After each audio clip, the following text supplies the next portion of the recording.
বিএনপির যুগ্ম মহাসচিব রুহুল কবির রিজভীর বক্তব্য নিয়ে জামাতের বিবৃতির জবাব দিয়েছে বিএনপি।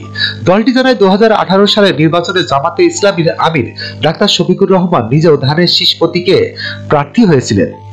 রোববার 29 ডিসেম্বর বিএনপির ভেরিফাইড ফেসবুক পেজে দেওয়া এক পোস্টে এমনটি জানানো হয়।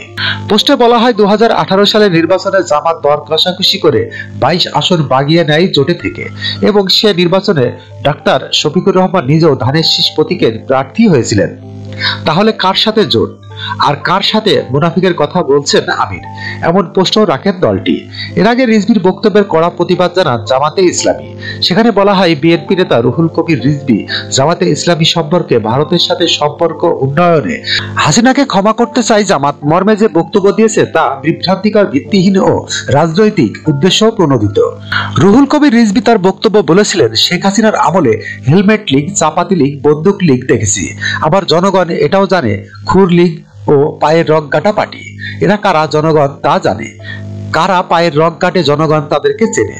খুব ঘোলা পানিতে মাছ শিকারের চেষ্টা করছেন। আপনাদের 1971 সালের অর্জন কি?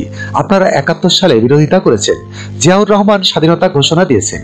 এ গৌরব বিএনপির, 90 সালের গৌরব বিএনপির। যদিও আপনারা শেখ হাসিনার সঙ্গে আপাত করে এরশাদের নির্বাচনে গিয়েছিলেন। রিজভী আরো বলেন, আপনারা তো ইসলাম নিয়ে রাজনীতি করেন। ইসলাম মানে কি বারবার মুনাফিকি করা? ইসলাম মানে হচ্ছে অঙ্গীকার রক্ষা করা। বিএনপির সেই ঐতিহ্য আছে। বিএনপি যে অঙ্গীকার করে সেখান থেকে পশ্চাৎপদ অনুসরণ করে না। যখনকার খবর তখনই দেখতে চোখ রাখুন সুন 24 টিভিতে। চ্যানেলটি সাবস্ক্রাইব করুন।